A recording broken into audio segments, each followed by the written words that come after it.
के आ रहे हैं।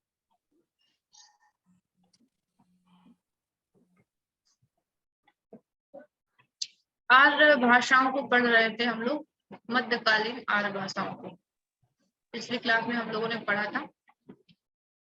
इस क्लास में मध्यकालीन आर्य भाषाएं पढ़ेंगे। वैदिक संस्कृत और लौकिक संस्कृत की चर्चा हम लोगों ने पिछली क्लास में की थी। तो आज का जो हमारा विषय है मध्यकालीन भारतीय आर्य भाषाएं।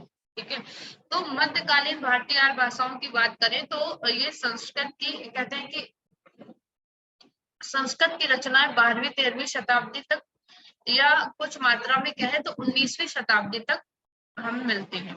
आर्य भाषाओं के विकास की बात करें तो इतिहास में 500 ईस्वी पूर्व से 1000 ईस्वी तक का 1500 वर्ष का समय मध्यकालीन आर्य भाषाओं का कालखंड माना जाता है।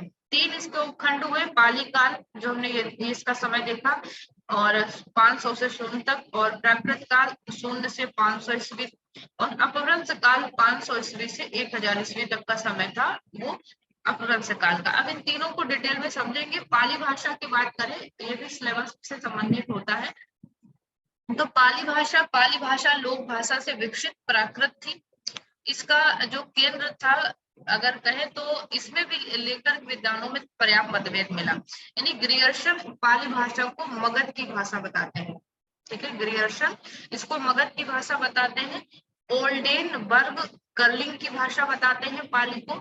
वेस्टर गॉड, ये विद्वान इसे उज्जैन की भाषा बताते हैं। रीज डेविड कौशल की भाषा बताते हैं, कौशल देश की भाषा।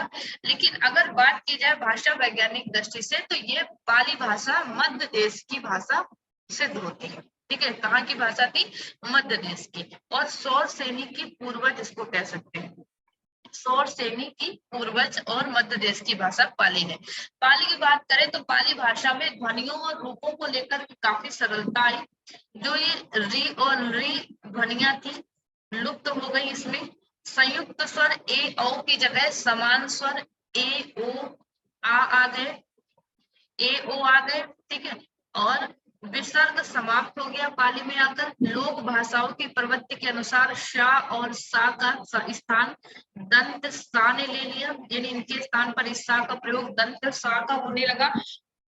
वैदिक भाषा की जो ये ध्वनि थी, ठीक है, ध्वनि संस्कृत में लुप्त हो गई, पाली भाषा में विद्यमान है।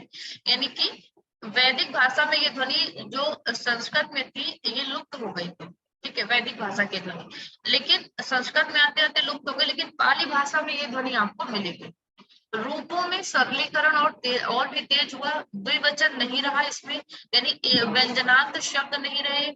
इकारांत उकारांत शब्दों के रूप भी अकारांत रूपों जैसे हो गए। क्रिया के रूपों में भी सरलता आ गई। आत्मनेपद पद लुप्त हो गया। लकारों की संख्या पाली भाषा में 5 रह गई।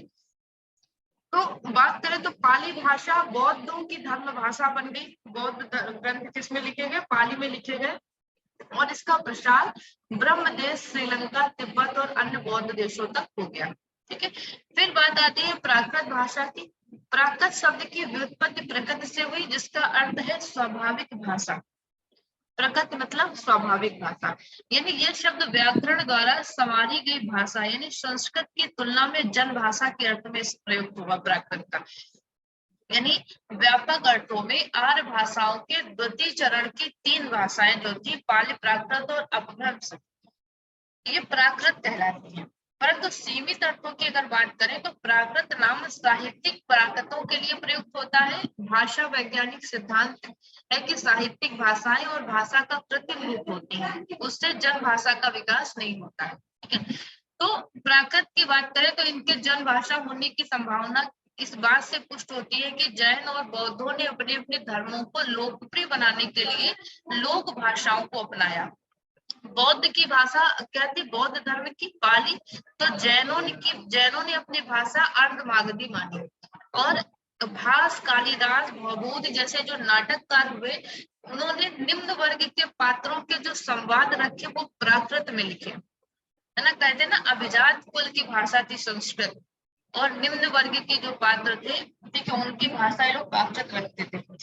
तो ऊंचे राजघराने की स्त्रियां भी निम्न वर्ग में गिनी जाती थी उस समय की बात, इसीलिए स्त्रियों को आज भी उसी नजरिए से लोग देखते हैं ना। और प्राकृत बोलती थी, वो संस्कृत नहीं बोल सकती थी क्योंकि वो अभिजात कुलीन भाषा होती थी। संस्कृत का सहयोग अभिजात वर्ग के पुरुष पात्रों तक ही सीमित हुआ करता था।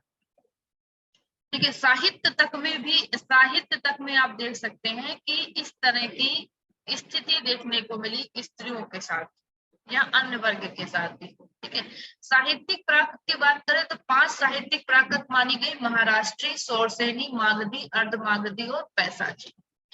महाराष्ट्रीय प्राकृत की बात अगर करें सबसे पहले, तो महाराष्ट्रीय प्रमुख रूप से काव्य की भाषा थी।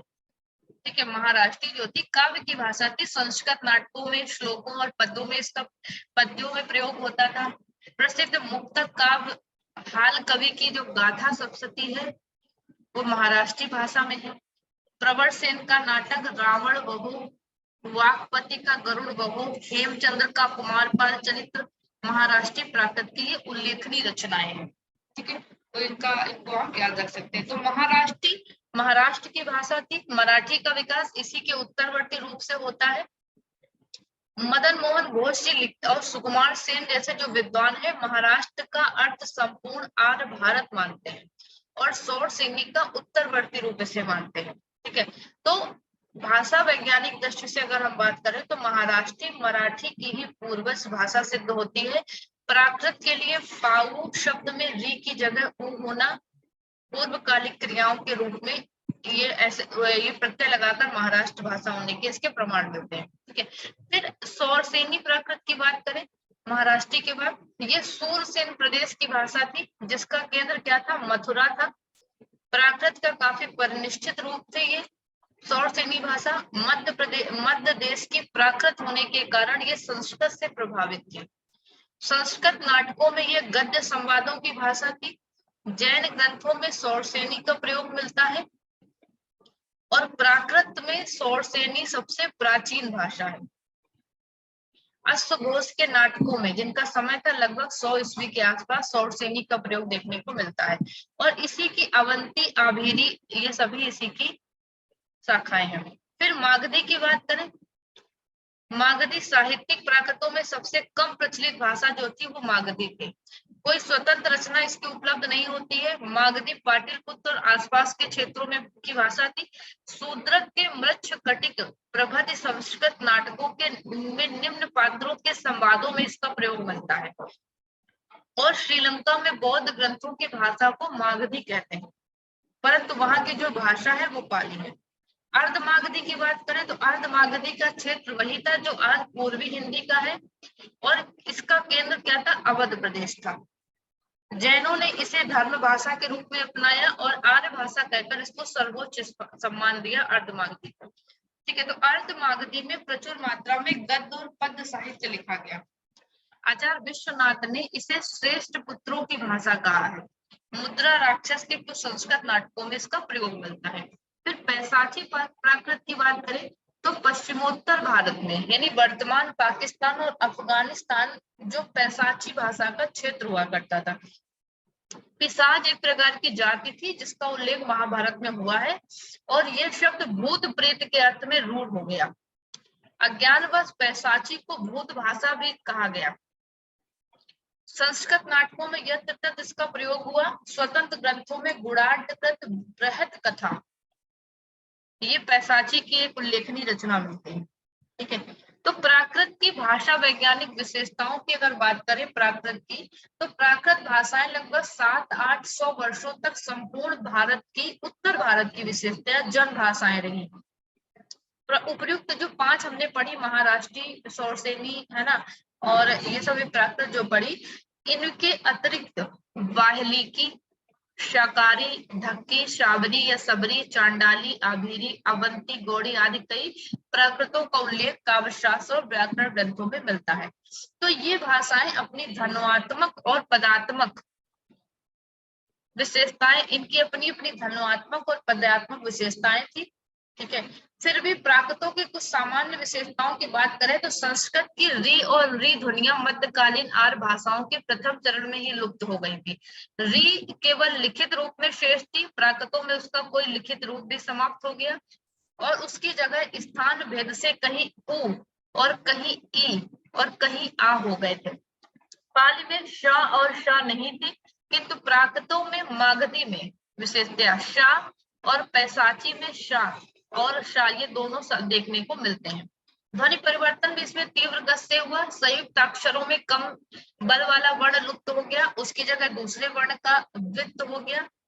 ठीक है, और अल्प प्राण व्यंजनों का लोप हो गया, महाप्राण व्यंजन की जगह हा रह गया, जैसे लो, लोका, ये सब रह गया। रूप रचना में सरलीकरण की प्रक्रिया इसमें जारी रही। संज्ञा शब्दों के रूप 4 कारकों तक सीमित रह गए। लकार भी 4-5 ही शेष रह गई। संगीतात्मक स्वराघात भी प्राय समाप्त हो गया। ठीक है, तो ये तो प्राकृत की बात हो गई। अब तीसरी जो मध्यकालीन भाषा थी, अपभ्रंश भाषा। अपभ्रंश भाषा की बात करें तो मध्यकालीन आर्य भाषाओं का जो तीसरा चरण था वो अपभ्रंश भाषा कहलाया।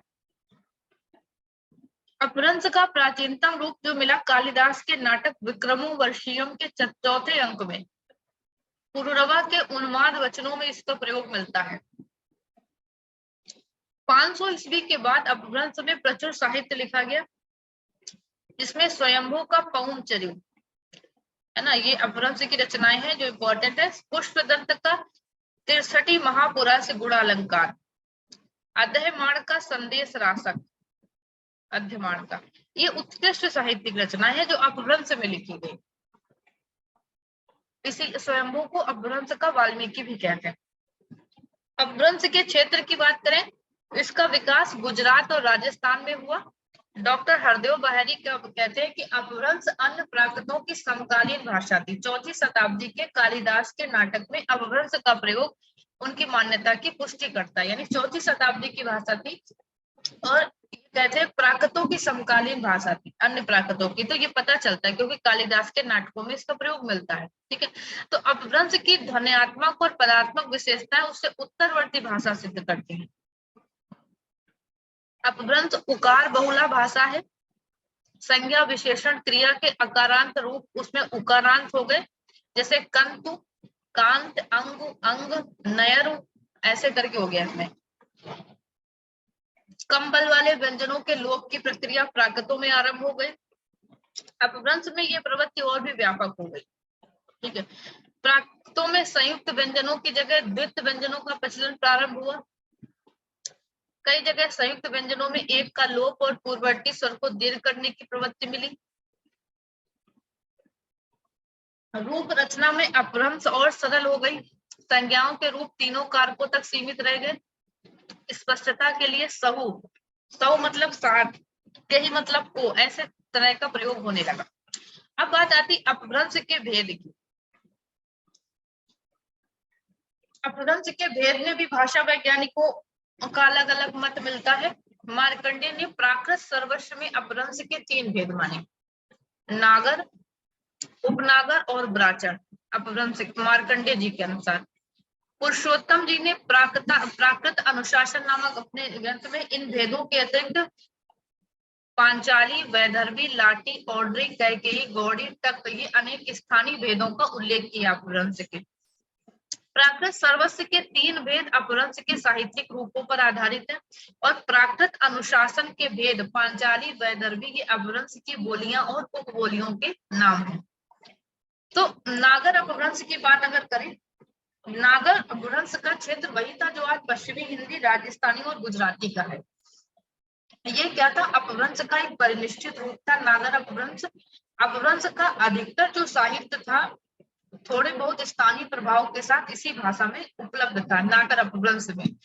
किंतु जो उपनागर था, नागर उपनागर जो इन्होंने भेद किए, मार्कंडेय जी ने 3 भेद किए, नागर, उपनागर और ब्राचन। ठीक है, तो नागर क्या था जो भी हमने पढ़ा, पश्चिमी हिंदी, राजस्थानी और गुजराती का जो क्षेत्र था वो नागर अपभ्रंश का क्षेत्र था और ये अपभ्रंश का परिनिष्ठित रूप था, इसी में थोड़ा बहुत साहित्य मिला।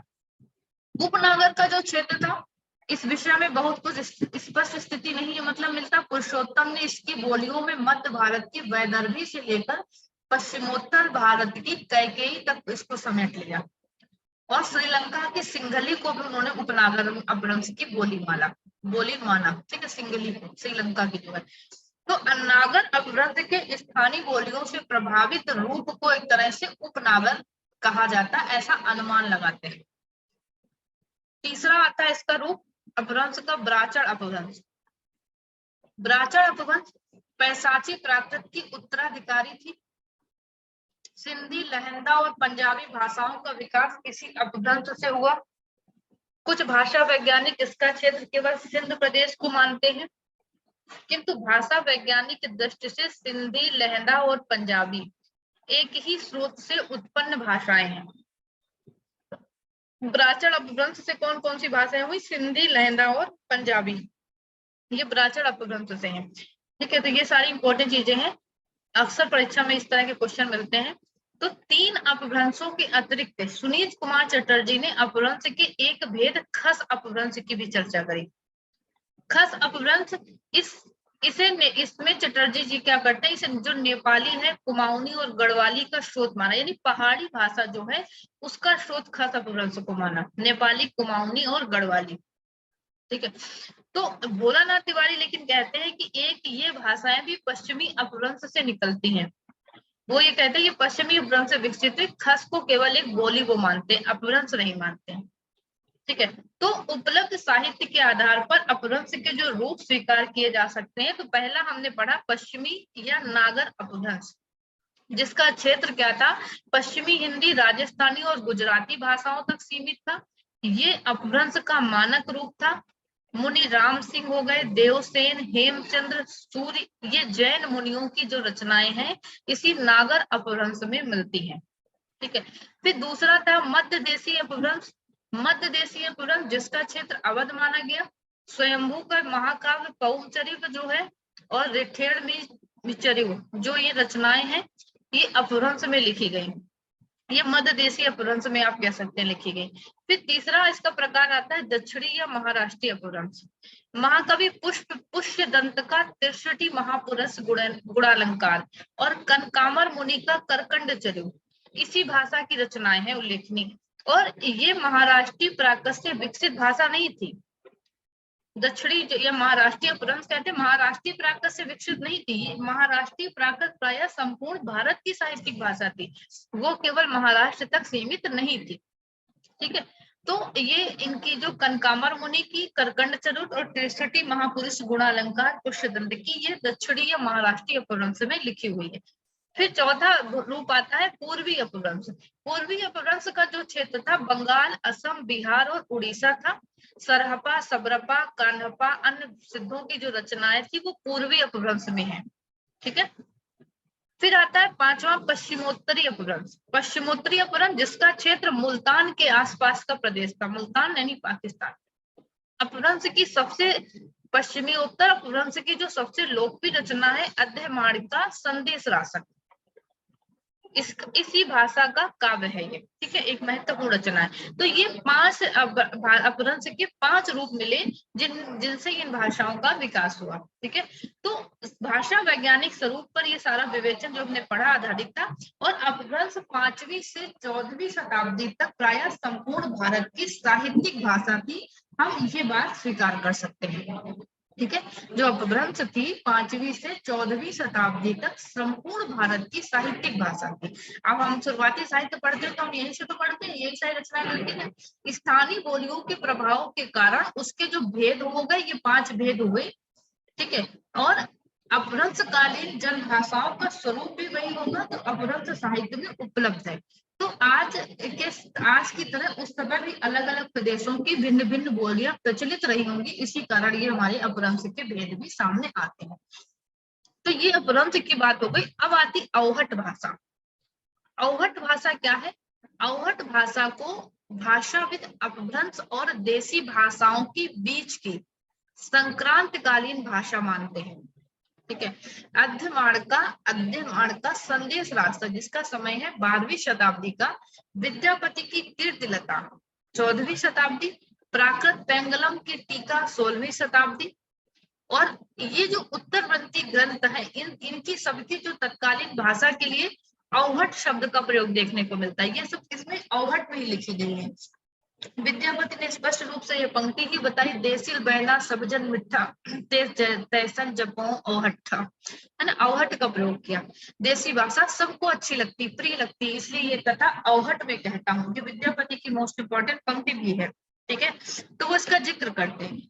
लेकिन ब्लॉक, पिशेल आदि जो कुछ विद्वान हुए ये इस मत को नहीं स्वीकारते हैं। वे कहते हैं औहट और देसी भाषाएं जो थी वो भिन्न भिन्न भाषाएं हैं। डॉक्टर भोलानाथ तिवारी भी यही मत मानते हैं कि 10वीं शताब्दी के बाद की भाषा की कुछ ध्वन्यात्मक और पदात्मक विशेषताएं इसे अपभ्रंश की परिवर्ती भाषा सिद्ध करते हैं। ठीक है, ये भोलानाथ तिवारी भी कहते हैं। तो अपभ्रंश की अगर हम बात करें, संयुक्त अक्षरों की जगह द्वित अक्षरों का विकास हो गया था। कर्म का कंभ, अक्षी, अक्षी या हस्त, हथ। अवहट भाषा में अनेक शब्दों में द्वित समाप्त हो गया। अवहट में आकर के जिस द्वित का विकास अपभ्रंश में हुआ, अवहट में आकर वो समाप्त हो गया, और उससे पहले का स्वर्ग जो था वो दीर्घ हो गया। जैसे कम का काम हो गया, अक्षी का आंखी हो गया, ठीक है, तो ये दीर्घ हो गया। इसके अतिरिक्त माँ की जगह और वाह और पूर्ववर्ती स्वर का अनुनासिक हो जाना भी अवहट की अपनी विशेषता थी। जैसे इसमें कमल लिखते थे तो यहाँ आकर कमल हो गया, यानी माँ का वह हो गया, कुमार का कुंवर हो गया, वह हो गया, माँ का वह हो गया, ठीक है। तो ये विशेषता हो गई थी अवहट की।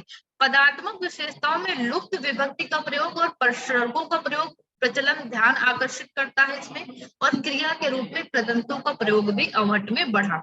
तो 10वीं शताब्दी से पूर्व की अपभ्रंश और परवर्ती अपभ्रंश भारतीय आर्य भाषाओं के दो भिन्न भिन्न सोपान हैं, और इस परवर्ती अपभ्रंश को ही अवहट कहा जा सकता है। ये हम इस बात को निर्विवाद रूप से स्वीकार कर सकते हैं कि जो 10वीं शताब्दी से पूर्व की अपभ्रंश और परवर्ती अपभ्रंश जो थी भारतीय आर्य भाषाओं के दो भिन्न भिन्न सोपान है, और इसी परवर्ती अपभ्रंश को ही हम अवहट कहते हैं। तो ये था हमारा मध्यकालीन आर्य भाषाओं का विकास क्रम जो हमने यहाँ पर पूरा पढ़ा। ठीक है, इसके बाद जो हमारा अगला टॉपिक आएगा मध्यकालीन आर्य भाषाओं के बाद जो हमें पढ़ना है, आधुनिक भारतीय आर्य भाषाओं की चर्चा हम लोग करेंगे।